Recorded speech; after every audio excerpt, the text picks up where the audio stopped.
प्रिय विद्यार्थियों, इस वीडियो में हम संस्कृत साहित्य स्नातकोत्तर उत्तरार्ध के प्रश्न पत्र 9th के प्राचीन काव्य के अंतर्गत नैषद्य चरितम की भाषा शैली का अध्ययन करेंगे। श्री हर्ष का नैषद्य चरितम प्रौढ़ विज्ञा के विलास का केंद्र है। इसका प्रमुख कारण यह है कि कालिदास के बाद वाले कवियों की प्रवृत्ति कलावाद की ओर विशेष रही है, रसवादिता की प्रवृत्ति गौण रही है। श्री हर्ष तक तो यह प्रवृत्ति इतनी अधिक बढ़ गई थी कि काव्य भी सुक्ति मात्र रह गया, यह कहना अतिशयोक्ति नहीं होगी। इसी कारण श्री हर्ष जैसे कवि को भी कलावादिता के आगे यह चिंता ही नहीं थी कि सहृदय रसिक उसके काव्य को हृदय शून्य भी बता सकते हैं। इसी कारण श्री हर्ष का भाव पक्ष की अपेक्षा कला पक्ष अधिक मजबूत है। उनका काव्य रस से सारोबार, अलंकारों के भार से बोझिल है। उनकी शैली में दुरूहता है तो भाषा में पांडित्यपूर्ण चमत्कार है। श्री हर्ष की भाषा के संबंध में हम कह सकते हैं कि उनकी भाषा कुछ जटिल है, इसीलिए सामान्य पाठक की पहुंच से वह बाहर नहीं जा सकती है। कहीं तो उनकी भाषा में इतनी दुर्बोधता है कि व्याकरण और कोश से भी काम मुश्किल हो जाता है। इसका एक कारण यह भी है कि उन्होंने व्याकरण के आधार पर कितने नूतन शब्दों को गढ़कर अपने काव्य में रख दिया है। इसके साथ ही उन्होंने अपने काव्य में श्लेष और यमक जैसे अलंकारों का बहुतायत से प्रयोग किया है। दुरूहता होने पर भी उनकी भाषा का सरलता का सजीव रूप भी कई स्थानों पर दिखाई पड़ता है। श्री हर्ष ने अपनी भाषा में मुहावरों का भी प्रयोग किया है। वे मुहावरे आज भी प्रांतीय भाषाओं में रूपांतर से प्रचलित हैं। यथा कथमास्यम दर्शयता है, मैं अपना मुंह कैसे दिखलाऊं। नवीन भ्रावी तवा ननादिदम, यह तो मैंने तुम्हारे मुंह से बिल्कुल नई बात सुनी।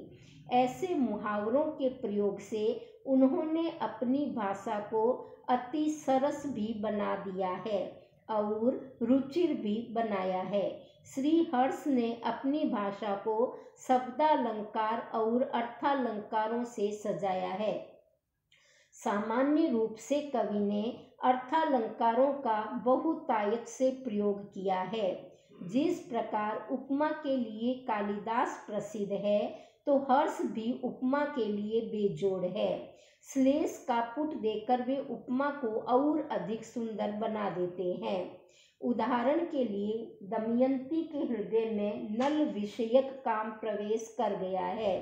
इसके लिए कवि ने श्लेष गर्भित पौराणिक उपमान प्रयुक्त किया है।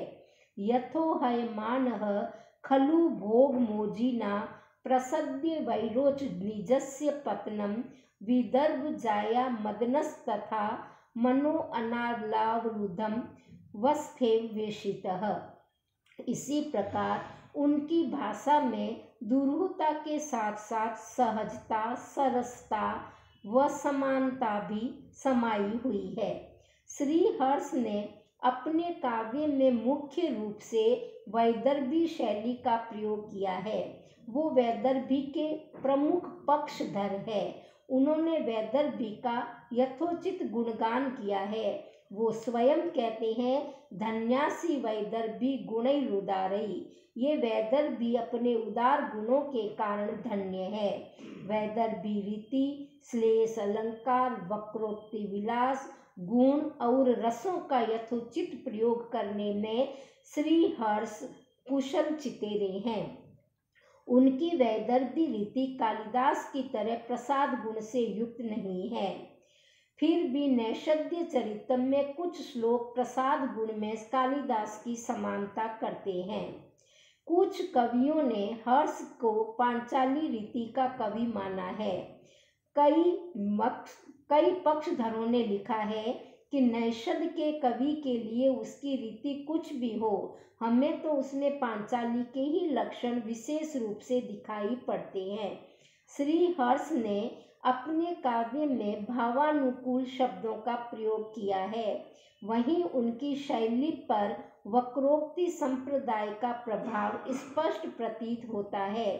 कवि ने कहीं पर भी अपने कथन को सीधा कहने का प्रयास नहीं किया है, बल्कि सहज और सीधी बात को भी उन्होंने घुमा फिरा कर वक्रोक्ति के रूप में प्रस्तुत करने का बहुत सुंदर प्रयास किया है।